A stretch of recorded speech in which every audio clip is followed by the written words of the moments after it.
I found out my family didn't just forget my 29th birthday, they threw a massive, expensive surprise party for my younger sister exactly 7 minutes before my birthday officially began. And as if that wasn't enough, my mother used the occasion to publicly humiliate me on the internet.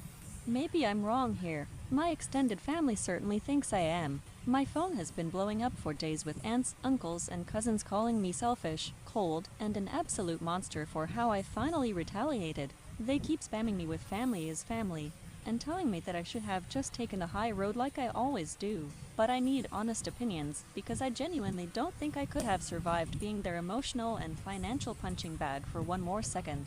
Let me take you back to how this all exploded. It was exactly 12:47 p.m. on a Tuesday. I was sitting at my cramped desk at the logistics company where I work, eating a sad, lukewarm turkey sandwich out of Tupperware. It was my 29th birthday. I hadn't received a single text, call, or email from my parents. I hadn't heard a peep from my younger sister, Electra, either. No happy birthday, no thinking of you, nothing. But honestly, I was used to that. I've spent my entire life being the background character in the movie of Electra's life. I've always been the easy child, the one who got good grades, paid her own way through college, never caused drama, and never asked for a dime. You'd think parents would appreciate that. Instead, it just made me completely invisible to them. I told myself it was fine. I was an adult, right? Adults don't cry over forgotten birthdays at their desk.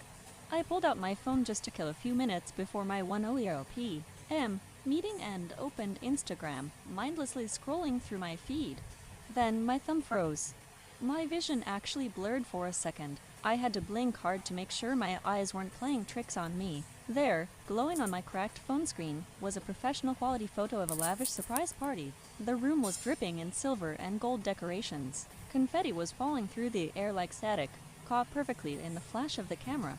In the center of the frame stood my sister, Electra, surrounded by smiling faces, gleaming under the warm, expensive lighting of a high-end downtown restaurant. She was hitting the perfect, practiced gasp of shock, you know the exact expression. One hand dramatically clutching her chest, the other waving gracefully at her adoring crowd like she was royalty greeting her subjects from a balcony. She looked flawless, expensive, and completely in her element. But it wasn't just a spontaneous party. My stomach dropped as I looked at the timestamp. The party had happened the night before. The photos were posted at exactly 11:53 p.m. 7 minutes. 7 minutes before my birthday officially began, my parents were popping champagne for a sister who wasn't celebrating a milestone, a graduation, a promotion, or even her own birthday. They just threw her a massive, catered party because she simply existed, stealing the eve of my birthday to do it. I swiped through the carousel of photos, my heart sinking lower with each one. There was my dad, beaming with pride, handing her a massive bouquet of roses. There was my mom, hugging her tightly. And then I saw the caption. My mother had posted the 10-slide carousel, but it was her comment pinned at the very top of the comment section that felt like a physical, suffocating blow to my chest. Someone had commented on the beautiful, towering 3-tier cake in the third slide, asking my mom if she made it from scratch. My mother's response gleamed on my screen like a freshly sharpened blade. Yes, took me 6 hours, but at least someone in this family is worth baking for. Winking. At least someone is worth baking for.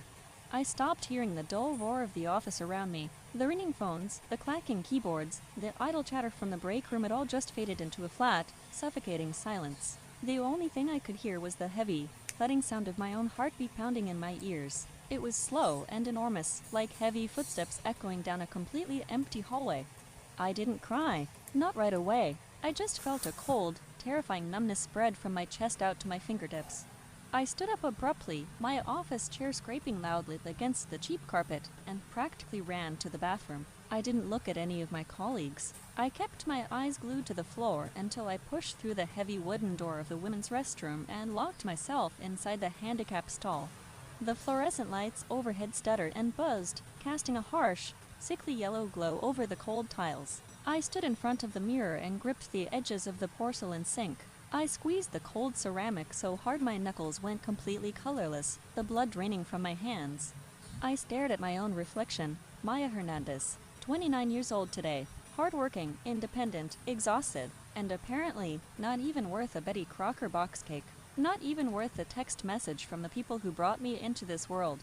That's when the first tear slipped out. I aggressively wiped it away, furious at myself for breaking, but another followed, and then another. My chest heaved as years of suppressed rejection suddenly tried to claw its way out of my throat. I clamped my hand over my mouth to stifle the pathetic, choking sob that was building in my lungs, my shoulders shaking violently. "Maya, everything okay in there?" It was Sarah, one of my sweet coworkers. Her voice was soft, muffled through the thick bathroom door. I froze. I couldn't let anyone see me like this. Not here. Not over them. I took a deep, shuddering breath, swallowing the massive lump of pure, unadulterated grief in my throat. I forced my mouth to form a shape of normalcy, dragging the sturdy, unbreakable version of myself back to the surface. "I'm fine, Sarah," I called back, desperately trying to keep my voice from wobbling. "Just give me a minute. Stomach's a little upset." "Oh, no. Let me know if you need some ginger ale," she said sympathetically before I heard the heavy bathroom door swing shut. I was alone again. One breath, 2 breaths, free. I looked back into the mirror. The sad, pathetic girl who was crying over a cake was gone. Instead, a cold, hard determination slid over my face, settling into my features like a brand new skin. This wasn't new. This cruel, exclusionary behavior wasn't a one-off mistake. It was just the final, undeniable proof I had been willfully ignoring for almost 3 decades. I had spent my entire life making excuses for them. They're just busy. Electra just needs more help. Mom just relates to her better. Dad's just distracted with work. No more. My mom's comment wasn't a careless slip of the tongue. It was a targeted declaration. It was written proof that they didn't just overlook me. They actively resented my existence because I wasn't their precious Electra. I splashed freezing cold water on my face, dried my cheeks with rough brown paper towels, and walked out of that bathroom a completely different person. I didn't know exactly what I was going to do yet, but as I marched back to my desk and woke up my computer screen, I knew one thing for absolute certain. I was done being the ugly background prop in my sister's perfect, pampered life.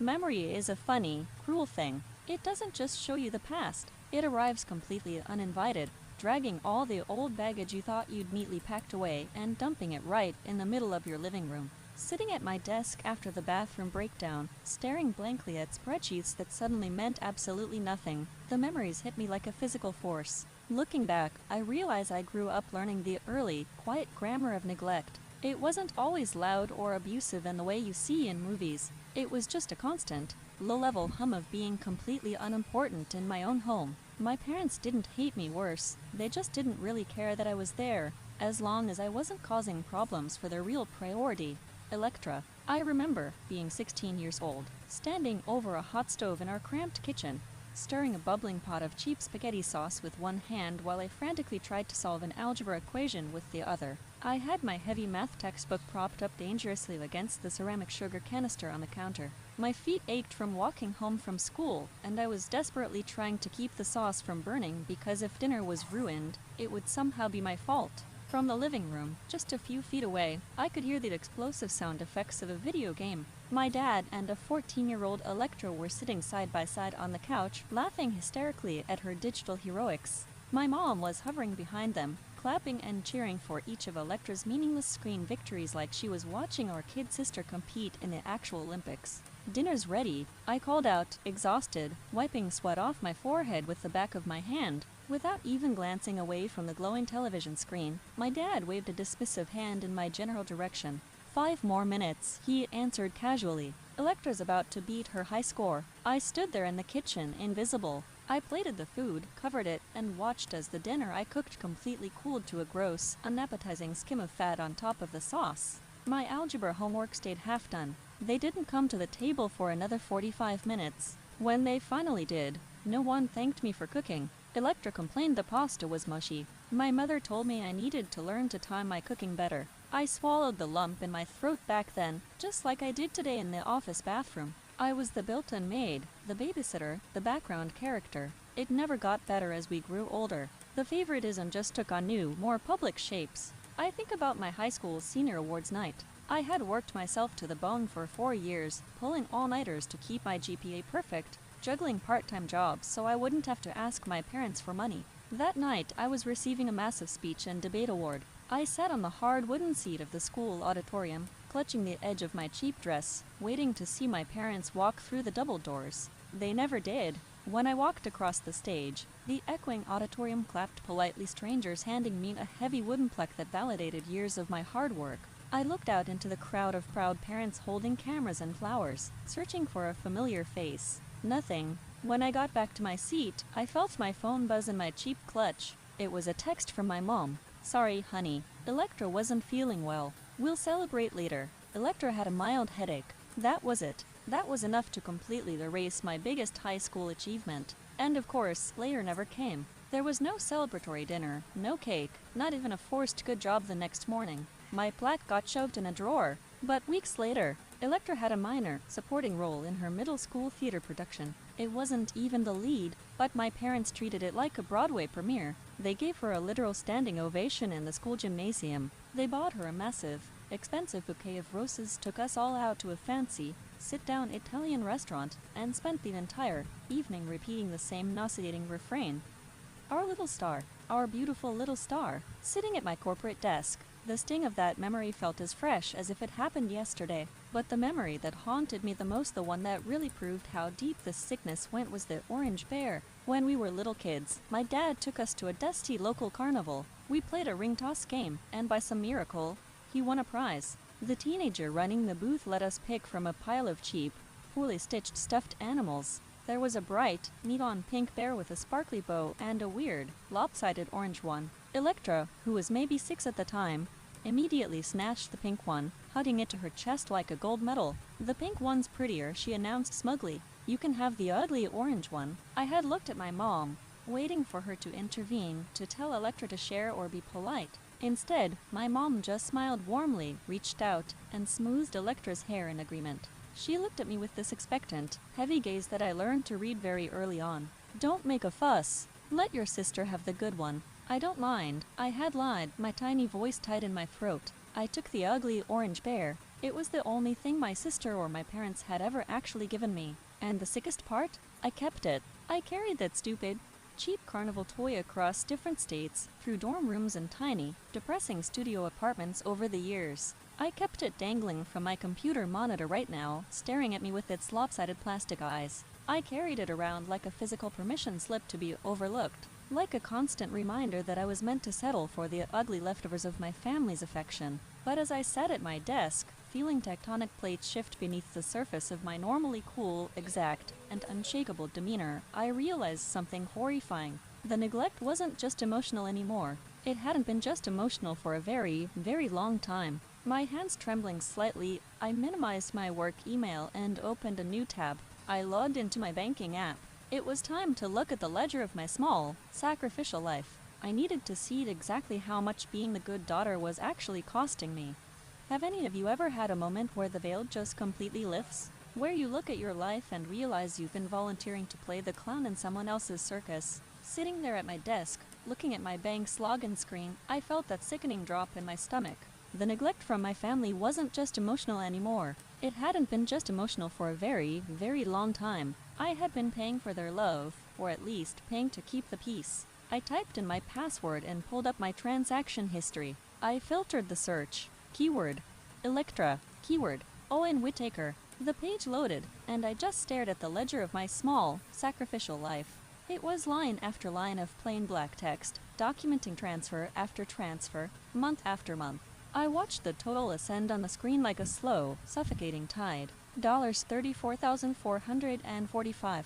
Let that number really sink in for a second. $34,445. Handed over across 40 months. That is nearly $35,000 reasons why I was currently living in a shoebox apartment that smelled faintly of mildew in the summer, while my sister, Electra, filmed aesthetic brunch vlogs in a downtown sunlight. I felt like an absolute idiot.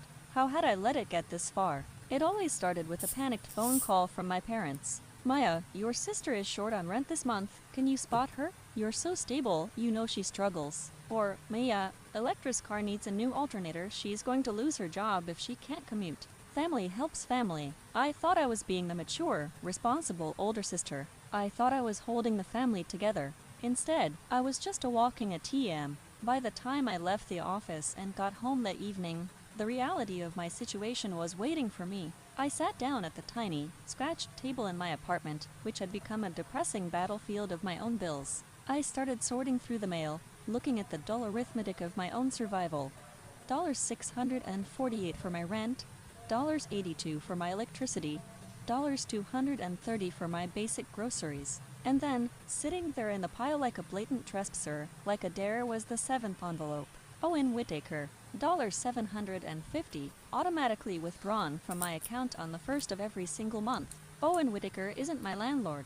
He's Electra's. I traced his printed name on the statement with a finger that had gone completely cold. I sat there and counted it out in my head. 38 consecutive months of paying for my sister to have a fancy doorman and gleaming stainless steel appliances, while my own pathetic window AC unit coughed and sputtered like a dying lawnmower every time I tried to turn it on. Right on cue, as if the universe was laughing at me, my phone chimed on the table. It was a voicemail from my dad. I tapped play, letting the audio echo in my quiet, cramped kitchen. Hey, Maya, honey, need about $700 for a special plan this weekend. Let me know when it's sent. He didn't ask how my day was. He didn't say happy birthday. He just demanded money. It was as casual as asking me to pass the salt. As if his endless financial requests were just the weather, and I was expected to be the roof that took the beating. I knew I shouldn't do it. I knew looking would only twist the knife deeper into my back, but I clicked open Instagram anyway. The first thing on my feed was Electra.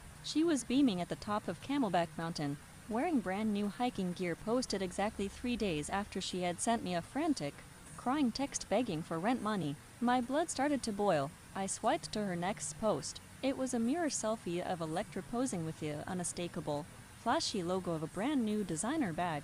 The timestamp? Posted the exact same day after I had panicked and wired her emergency medical money because my mother swore Electra couldn't afford her necessary prescriptions. I had funded her luxury lifestyle. I was literally working overtime, eating cheap leftovers, and wearing 3-year-old shoes so my sister could play rich on the internet. I pulled up my banking app again, my eyes burning. I looked at my travel fund, $17,843. That was the grease I had collected in screenshots and daydreams, saving every spare penny for a vacation I never actually let myself take because I was terrified of not having an emergency cushion for my family. Then I looked at my retirement account, $4,282. I was 29 years old today. I worked a demanding, exhausting corporate job, and I only had $4,000 put away for my entire future. Why? Because I was too busy funding my sister's present. I had set myself on fire to keep them warm, and they were using the flames to roast marshmallows.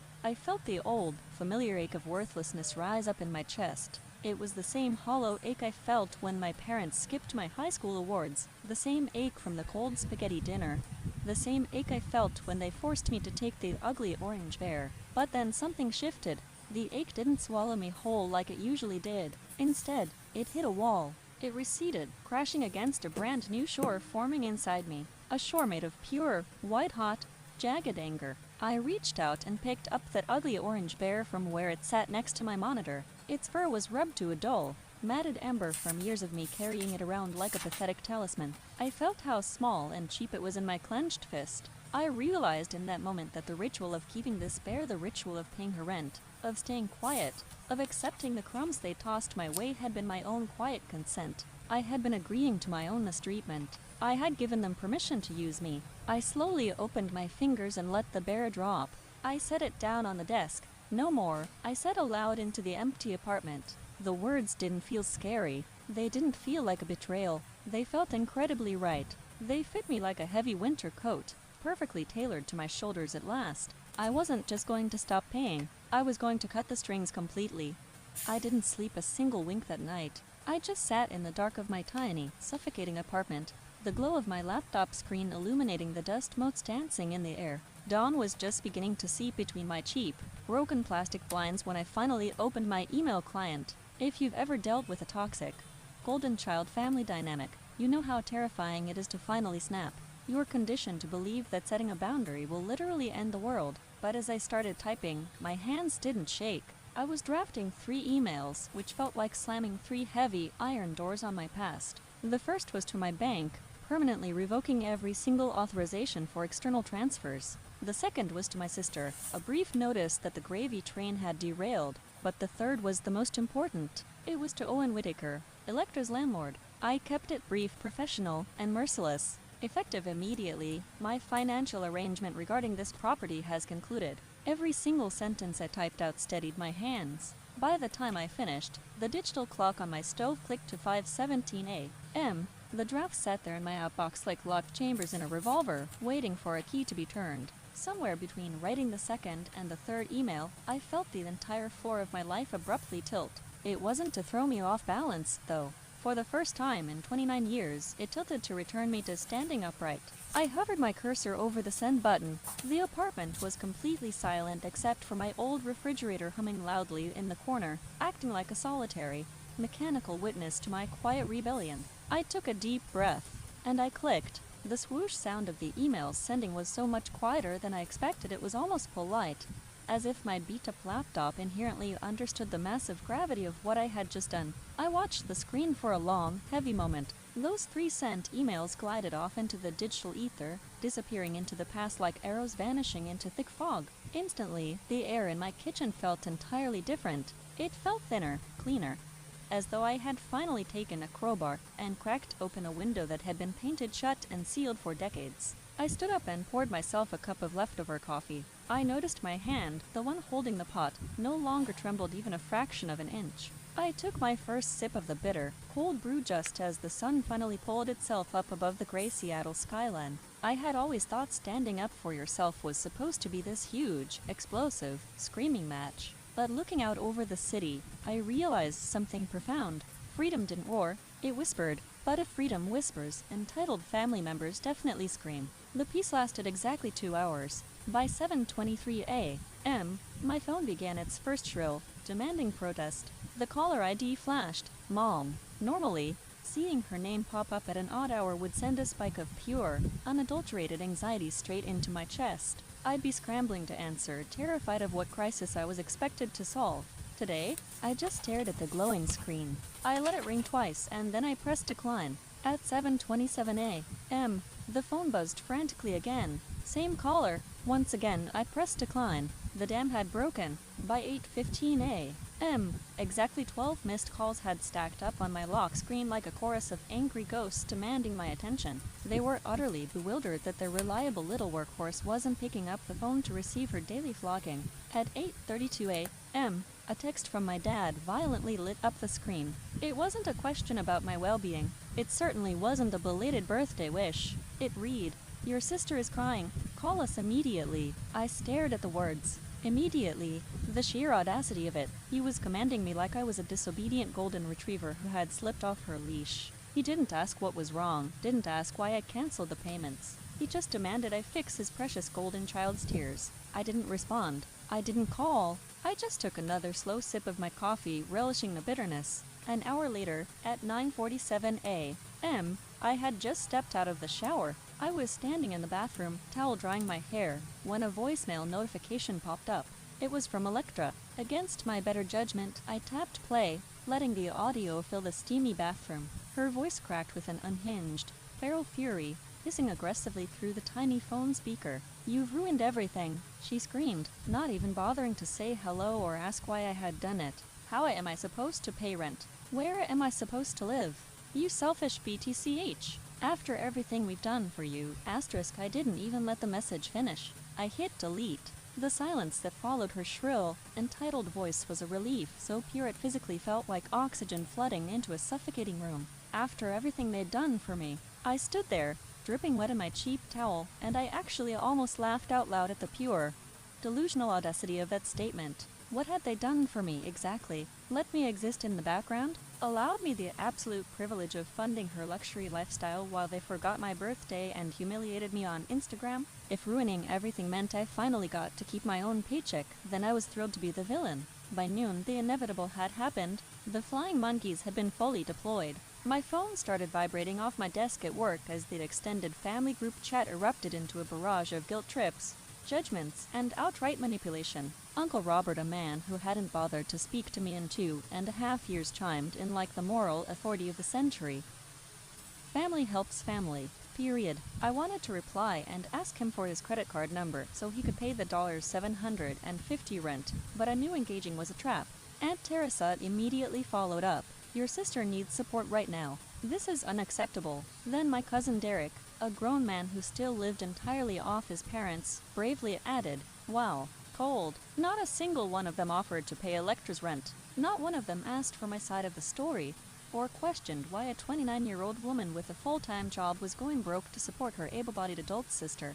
They just expected me to get back in line and continue taking the hits so they wouldn't have to deal with Electra's tantrums. I didn't justify, I didn't argue, I didn't defend, and I didn't explain. I just muted the entire thread. I grabbed my coat and walked to work beneath the heavy sky the color of unfinished metal. The storm was raging all around me, the family was panicking, but for the first time in my entire existence, I was completely untouched. I felt incredibly, undeniably lighter than the gray clouds floating above me. The conflict was growing, but I was finally in the eye of it, and I wasn't backing down. When I finally got to my desk that morning, my heart was still racing from the adrenaline of meeting my entire family, but my workspace offered a completely different kind of shock.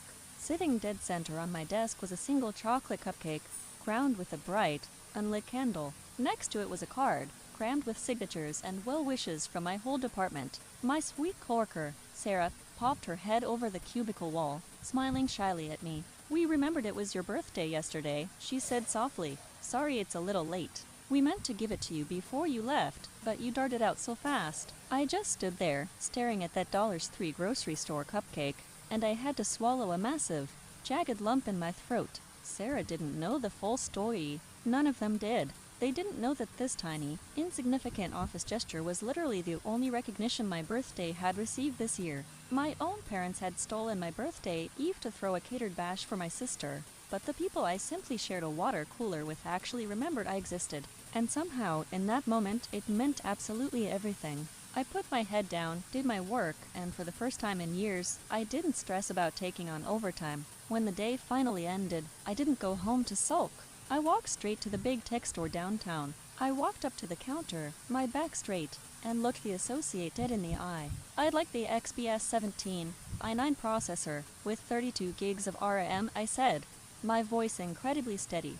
The associate's smile was bright and completely unburdened by any family trauma. He cheerfully went to the back to grab the box. He didn't know that I had spent 18 grueling months painstakingly saving every spare dime for this exact laptop model. He didn't know that I had been forced to watch its exact twin gleam in my sister's surprise party photo the day before, presumably paid for with the money I was supposedly sending her for groceries and electricity. He just saw a professional woman buying something she had rightfully earned. When I slid my credit card through the reader, I held my breath. The screen flashed, approved. A feeling of validation, small and electric, bloomed instantly in the center of my chest. I carried that heavy cardboard box out of the store and all the way home like it was a World Cup trophy that absolutely no one could ever take from me. That night, I made myself a real dinner. Not the sad, reheated leftovers of sheer exhaustion I usually settled for, but actual, fresh food. I was just sitting down to eat when my phone buzzed with an unknown number.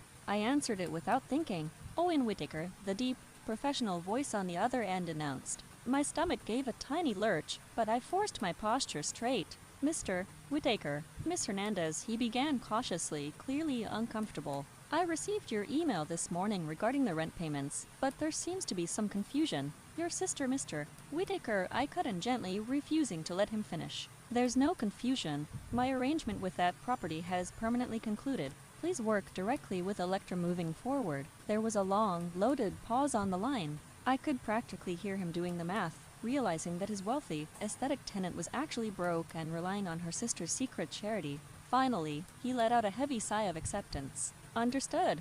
Have a good evening. When the call disconnected, I stared at my phone in disbelief, and then I exhaled a loud, sharp laugh that startled even me. It was just that easy. For 3 whole years, I had stressed myself into chronic migraines paying that man's mortgage, utterly convinced I was the only thing holding my fragile family together. Turns out, I wasn't holding anything together. I was just holding myself hostage. I fell asleep so easily that night. My phone was on silent, buzzing uselessly into the distance with angry family texts, while the city traffic hummed outside my window like a lullaby I hadn't realized was finally meant for me. Morning arrived soft and quiet. For the very first time in my adult life, I woke up without the suffocating, crushing weight of someone else's manufactured crisis pressing down on my chest. I showered, dressed in my favorite outfit, made fresh coffee, and stood by the window of my small apartment, watching the morning commute stream below. Each car passing by was a tiny reminder that life somehow just moves on.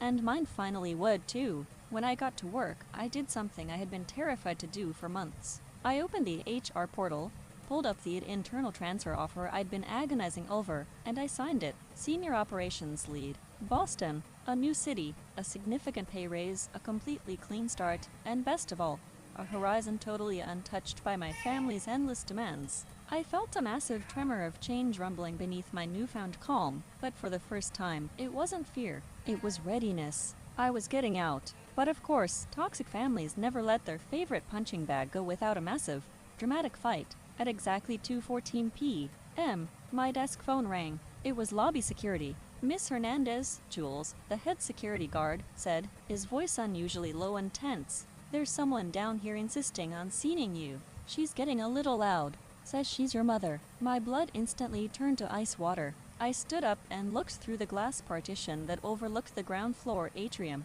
There she was, Lena Hernandez. She was standing squarely in the middle of my professional workplace, her arms tightly crossed, her signature pearl earrings flashing beneath the harsh fluorescent lights. She was aggressively tapping one high heel against the marble floor in a display of impatient, blinding fury. "I'll be right down there," I told Jules, my voice tight. I hung up the phone and closed my shiny new laptop with incredibly careful hands. Sarah looked up from her desk, sensing the sudden tension radiating off me. "Everything okay?" I forced a stiff, practiced smile. "Family drama," I muttered, grabbing my badge. The lobby elevator doors whooshed open, and the moment I stepped out, my mother's heavy perfume floral, expensive, and suffocatingly familiar hit me like a physical blow, dragging up 1,000 old memories of being scolded and belittled. Finally, she snapped the literal second she saw me, not even bothering to say hello. "We need to talk about this ridiculous email you sent." Her voice carried sharply across the quiet, echoing lobby, loud enough to make two executives by the coffee stand turn their heads and stare. I felt a hot flush of embarrassment, but I pushed it down. I quickly stepped forward and guided her by the elbow toward the side exit doors, keeping my voice in a harsh whisper. "We can discuss this after work," I told her, desperate to get her out of my building. But my mother dug her heels in. Her manicured grip on my arm tightened painfully. "Family doesn't abandon family," she hissed, completely ignoring my boundaries. "Do you have any idea what you've done to your sister? She's a wreck. She can't eat, she can't sleep." I looked at her, really looked at her. She wasn't worried about me. She didn't care that I was exhausted, that I was broke, or that I was humiliated on my birthday. She was only furious that her golden child was momentarily uncomfortable, and she was entirely willing to jeopardize my career to fix it. The last shred of guilt I had completely evaporated. I met her furious eyes evenly, my expression completely deadpan. 6 o'clock. At my apartment. "All of you," I commanded. She blinked, totally caught off guard by my tone. She was used to me shrinking, apologizing, and begging for her approval. "What? It's not a request," I added, my voice turning to steel. "Be there." I ripped my arm out of her grip and turned my back on her, walking toward the security gates. Her voice followed me, echoing off the marble walls like a ghost of every past guilt trip she'd ever thrown my way. "This isn't who we raised you to be," she called out. I stopped. I didn't turn around to look at her, but I spoke just loud enough for her to hear. "No," I said. "It's who I'm choosing to be now." And with that, I swiped my badge and left her standing there. The real battle was coming tonight, and I was going to be ready for it. The rest of the afternoon at work moved like thick honey. It was incredibly slow, every single minute stretching out painfully longer than it should have. I tried to focus, but I just found myself staring blankly at glowing spreadsheets that eventually blurred into meaningless static.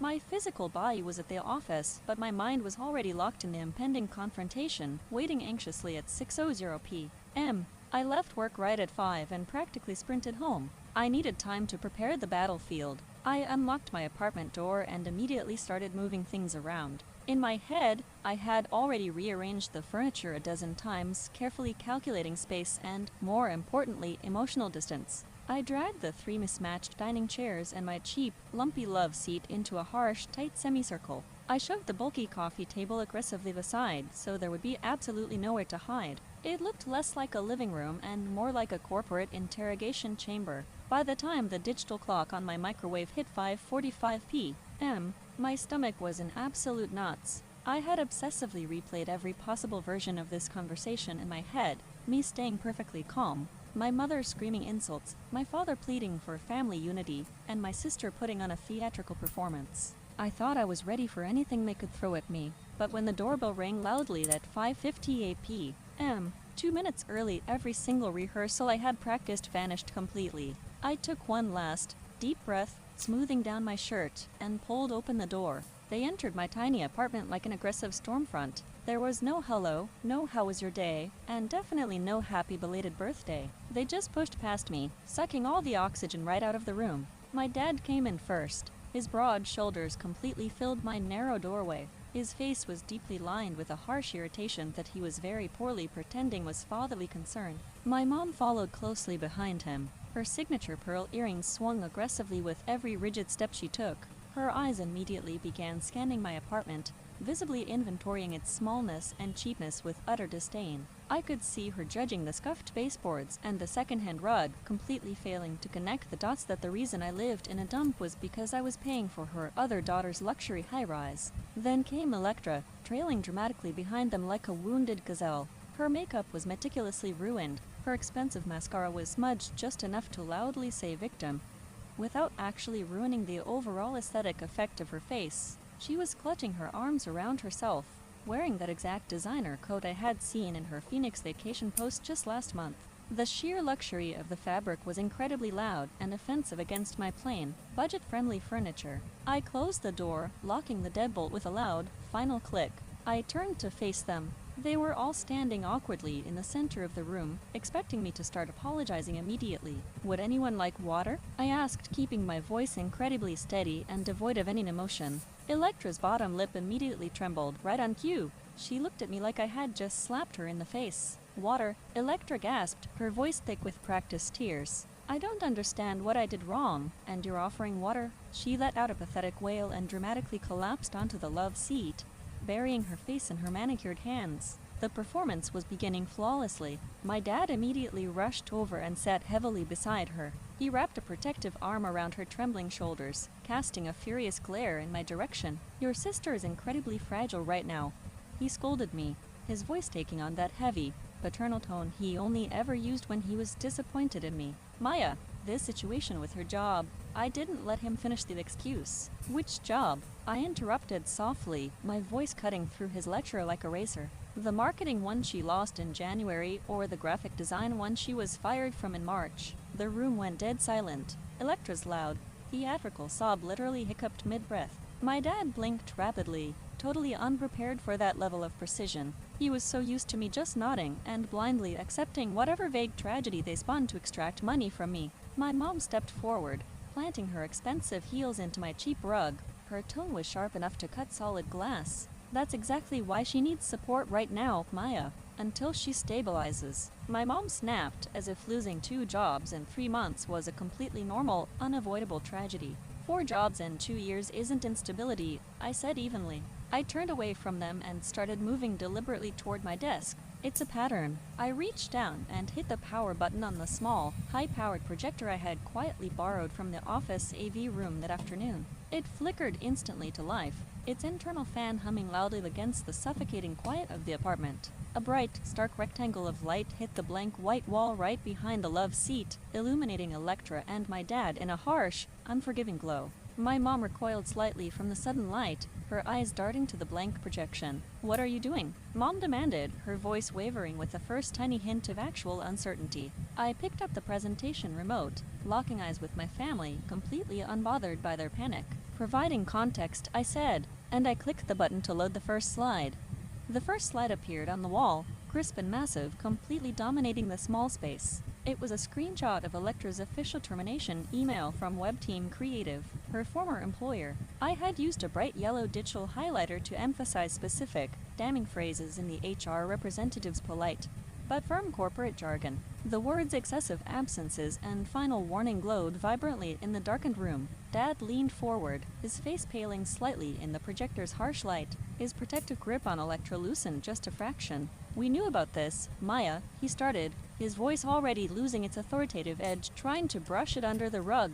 She was struggling with her mental health, but did you know about this? I asked coldly. I clicked the remote. The next slide loaded instantly. It was a side-by-side collage. On the left were high-resolution screenshots from Electra's luxurious Phoenix vacation. There she was, tanned and glowing, posing in front of an expensive resort pool and holding a cocktail. On the right side of the slide was a screenshot of the frantic, manipulative text message she had sent me exactly 3 days before that post. The text read, "Need rent early, power might get shut off." I'm so scared. The juxtaposition was sickening. She had literally squeezed me for emergency funds while packing her designer bags for a desert getaway. That was Electra started, her voice suddenly losing its theatrical, breathy waver. She sat up straight, desperately scrambling for an excuse, but she stopped dead when I advanced to the next slide. This was the main event. My bank statements. 40 consecutive months of bank transfers, laid out row by row, glowing on the wall like a digital confession. Every single $750 payment to Owen Whitaker. Every $200 emergency grocery transfer. Every medical bill I had covered. At the very bottom of the spreadsheet, highlighted in aggressive red, was the grand total. $34,445. The air in the room thickened so fast it felt hard to breathe. The sheer magnitude of the number hung over them, undeniable, undisputed, and completely out in the open. They had no idea it was that much. Because when you treat someone like a bottomless ATM, you never bother to check the balance. I gave them 10 full seconds to digest the absolute robbery they had enabled, and then I clicked to the final slide. It was a pie chart, simple and devastating. On one side was my retirement balance, embarrassingly small for a 29-year-old professional. On the other side was my student loan statement, alarmingly large and barely dented. This was the reality of my life while they were celebrating Electra's existence. The silence that followed in my apartment was completely surgical. You could have heard a pin drop. Electra just stared down at the floor, unable to look at the screen or at me. Dad's jaw worked soundlessly, opening and closing as if he was desperately searching for words that didn't exist. Mom's lips were pressed into a thin, white line, her fury visibly trying to hold its shape now that her golden child's victim narrative had been blown completely to pieces. I walked over to the desk and closed the laptop gently, the soft click echoing loudly in the silence. The projector beam turned to a solid, blinding blue square. "I'm not asking for permission," I said, my voice eerily calm. "I'm informing you. The payments have stopped. Permanently." Electra's head snapped up, genuine panic finally replacing her manufactured tears. "But how am I supposed to? What other adults do?" I said evenly, looking down at my younger sister without a single ounce of pity. "Work, budget, make choices." Dad rubbed a heavy hand over his face, exhaling a long, defeated breath. "Maya, I didn't realize the extent. I've accepted a promotion," I announced cleanly, before he could even finish assembling his pathetic excuse. "Senior operations lead." In Boston, Electra blinked rapidly, real confusion finally breaking through her practiced grief.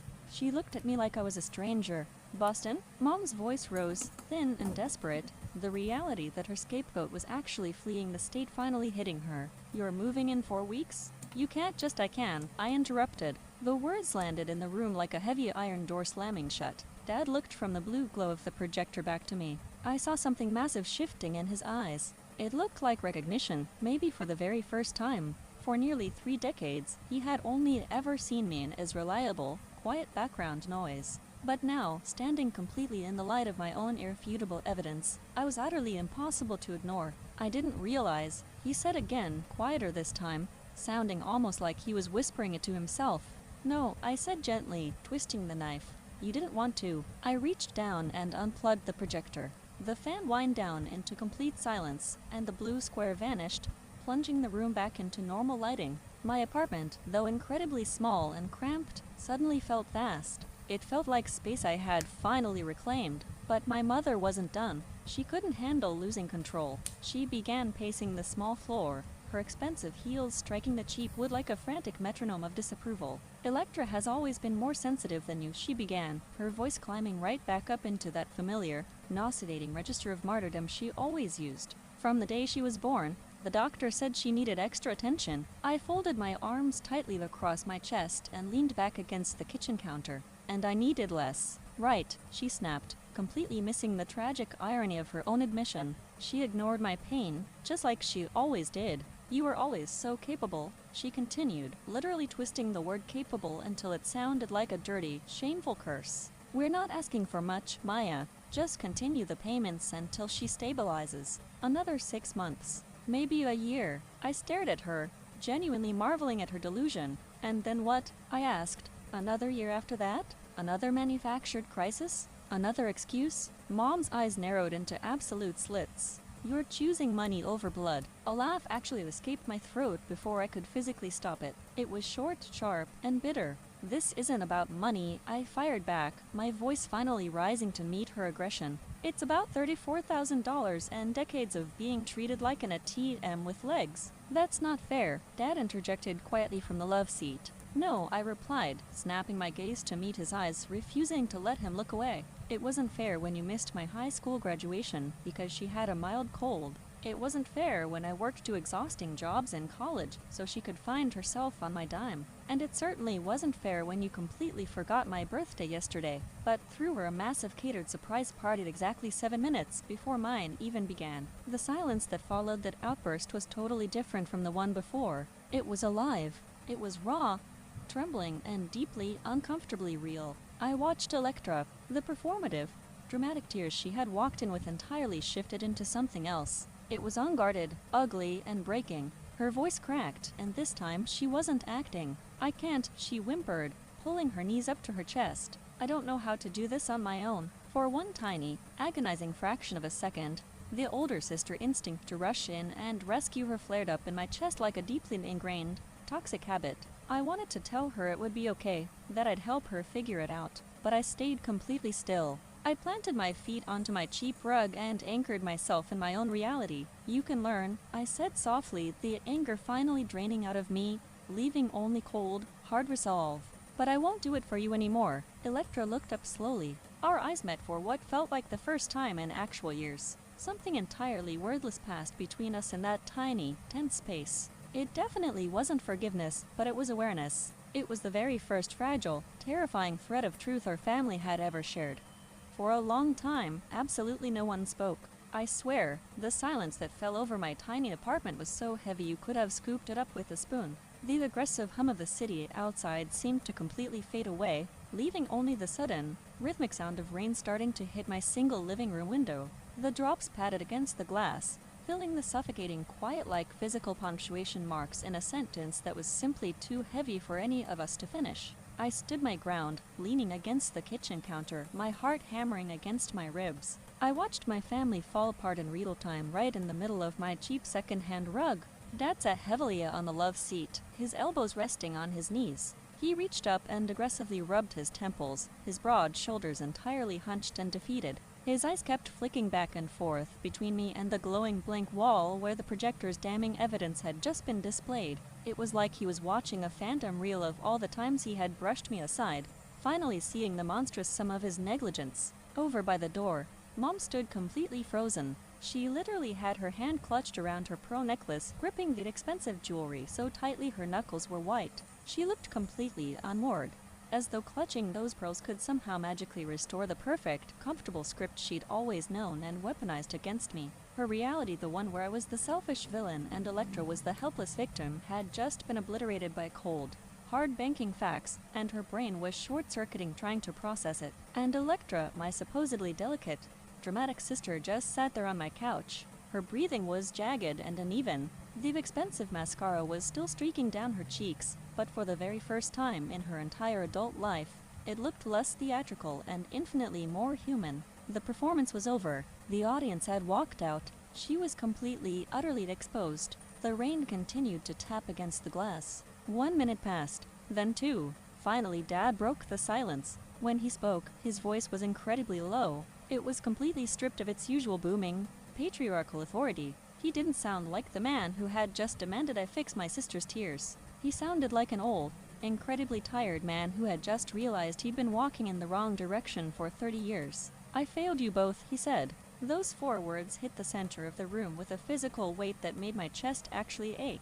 I blinked, startled. I had expected excuses. I had expected him to defend Mom, or make up some elaborate lie about how they meant to pay me back. I had spent my entire life bracing for his dismissals. I was entirely unprepared for accountability. He slowly lifted his head and looked directly at me. His eyes were red-rimmed. "Especially you, Maya," he continued, his voice wavering. "I minimized you. I swallowed hard, my throat feeling like sandpaper. You didn't just minimize me, you erased me." "I know," he choked out, dropping his gaze to the floor before forcing himself to look at me again. "I minimized you because you seemed so entirely self-reliant. You never complained. You never threw tantrums. You never asked us for anything." He paused, taking a shaky breath, the ugly truth finally clawing its way out of his throat. "It was just easier," he admitted, the shame radiating off him in waves. "It was easier to just focus all our energy on the one who screamed the loudest." I stood there, paralyzed by the sheer honesty of it. You read stories on Reddit all the time about golden children and scapegoats, and you always wonder if the parents know what they're doing. Hearing my father admit out loud that my punishment for being a good, easy child was to be completely abandoned, it was a profound, agonizing kind of validation. "You never needed rescuing, Maya," he whispered, a single tear escaping his eye and tracking down his weathered cheek. So I stopped looking for where I was needed. I stared at him. For the absolute first time in my 29 years of life, I saw genuine, unadulterated guilt in his eyes. It wasn't that defensive, manipulative kind of guilt that parents use right before they launch into a string of pathetic excuses. It was the crushing, heavy kind of guilt that only grows from total recognition of a catastrophic failure. He wasn't trying to justify it anymore. He knew what he was. "I don't expect forgiveness," Dad added, his voice cracking painfully on the last syllable. "I don't deserve it. But I'd like a chance to do better. I'd like the chance to try and be the father you actually deserved." The sheer sincerity in his pleading tone twisted something incredibly deep and fragile inside me.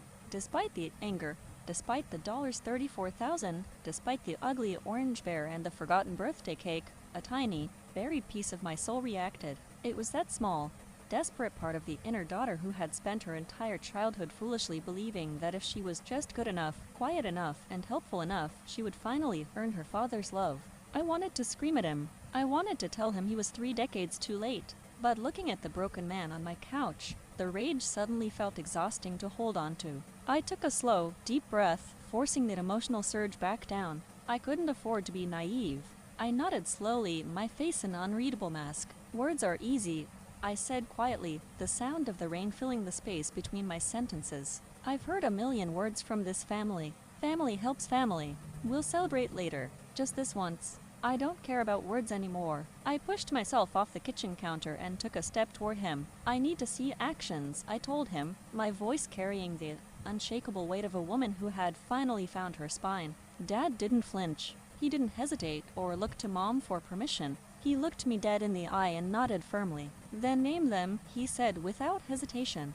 I took a deep, shuddering breath, pulling all the fragmented pieces of my courage together. I looked at the 3 of them, my broken family, sitting in the harsh reality of my living room. "Electra needs a job," I started, my voice ringing clear and authoritative in the quiet apartment. "And I don't mean a vague freelance gig that mysteriously pays nothing. She needs a job with an actual, physical contract that I can verify. She needs a strict budget that she actually sticks to." Electra sniffled, but she didn't protest. She just nodded against her knees, looking incredibly small. I turned my gaze to my parents. "And both of you need therapy." At that, Mom finally stirred from her frozen, pearl-clutching stance by the door. "Therapy?" she repeated. The word left her mouth like something incredibly sour and offensive, as if I had just suggested they join a cult. Her perfect posture stiffened with indignation. "Maya, don't be ridiculous. We don't need yes." "We do," Dad interrupted, cutting her off completely. His voice was firmer, sharper, and more resolute than I had heard it in years. It wasn't directed at me. It was directed straight at his wife. Mom visibly recoiled, her eyes widening in absolute shock.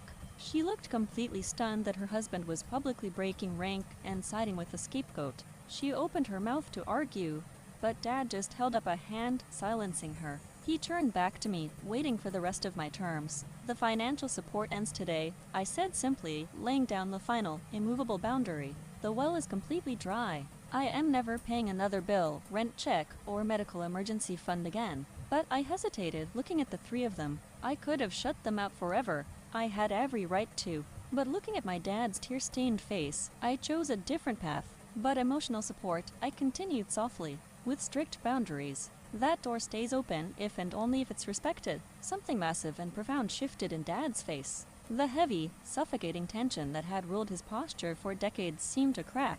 He slowly stood up from the love seat. He hesitated for a fraction of a second, looking at me as if asking for permission, and then he did something I couldn't have ever imagined him doing even a month ago. He closed the distance between us and hugged me. It wasn't that quick, stiff, obligatory embrace we usually exchanged on holidays. It was the real kind, the deep, crushing kind of hug that anchors you to the earth. I stood frozen for a second, totally unaccustomed to the warmth of it, before I finally allowed myself to lean into his shoulder. I closed my eyes, and just for a moment, I let a massive piece of my old, childhood pain dissolve into the fabric of his shirt.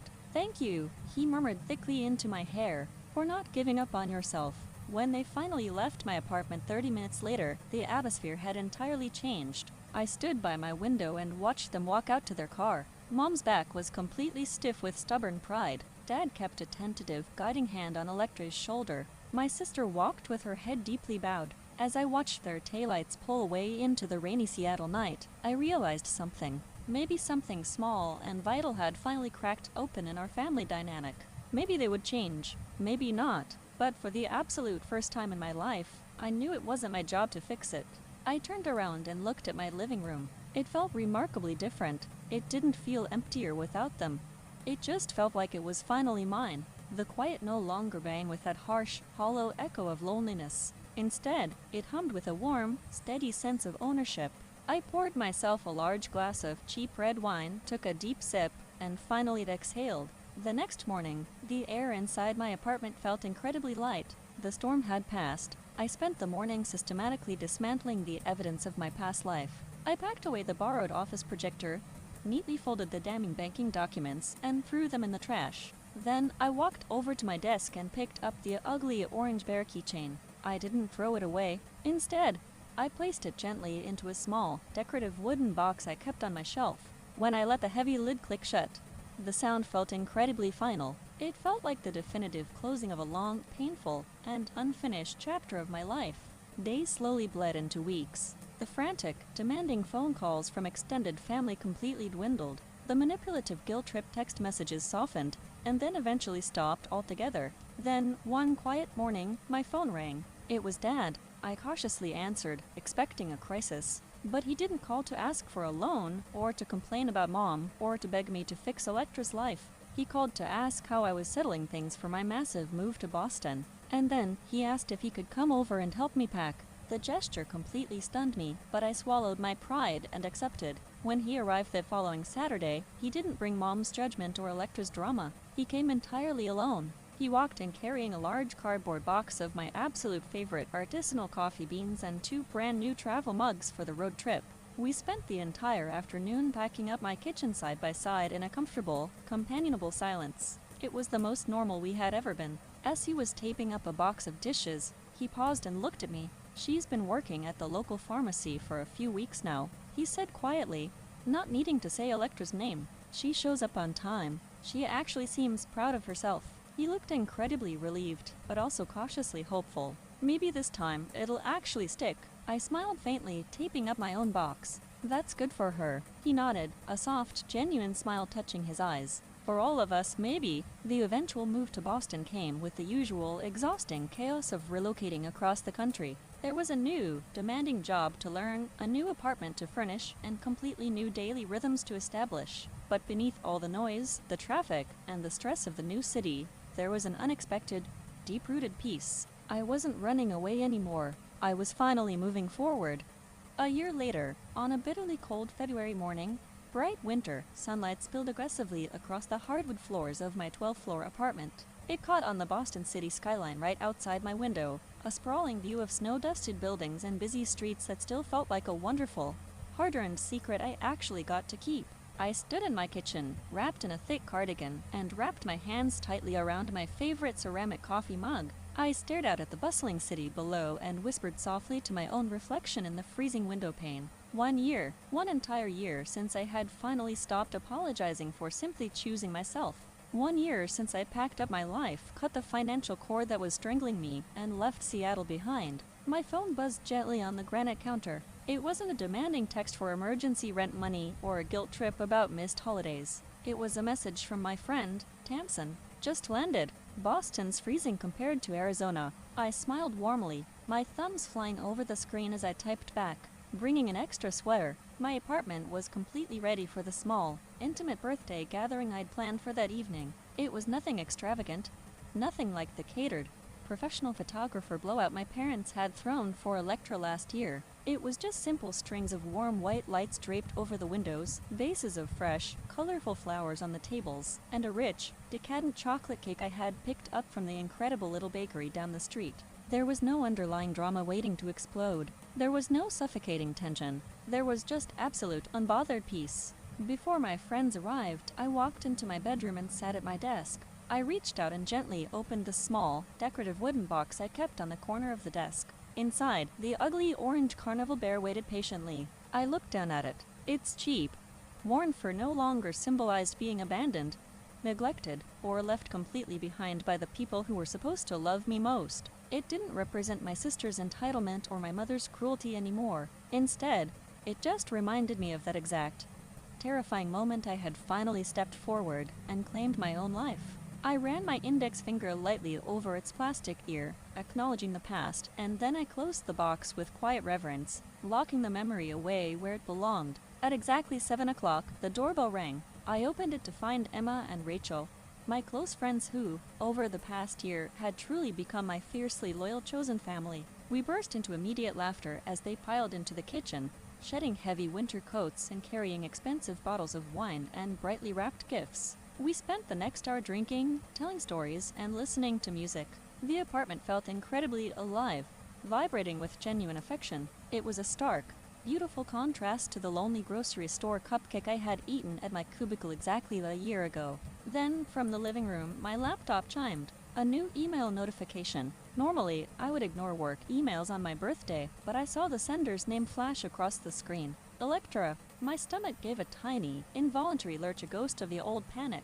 I excused myself from the kitchen, walking over to the coffee table. I hesitated for a long moment before hovering my cursor over the message and clicking it open. The subject line simply read, "Your day." The message itself was short, completely devoid of her usual dramatic flair or manipulative guilt trips. "Happy birthday, Maya," it read. "I have been thinking about last year and all the years before. I took advantage of your love because it was easier than standing on my own. I'm trying to do better now. Enjoy your day." I read the words 3 times, letting them completely sink in. It wasn't a full, perfect apology. It didn't erase the $34,000, or the years of neglect, or the public humiliation. But it was something else, something much truer. It was a beginning. It was the sound of a 26-year-old woman finally waking up and taking her very first steps into actual adulthood. I placed my hands on the keyboard and slowly typed back.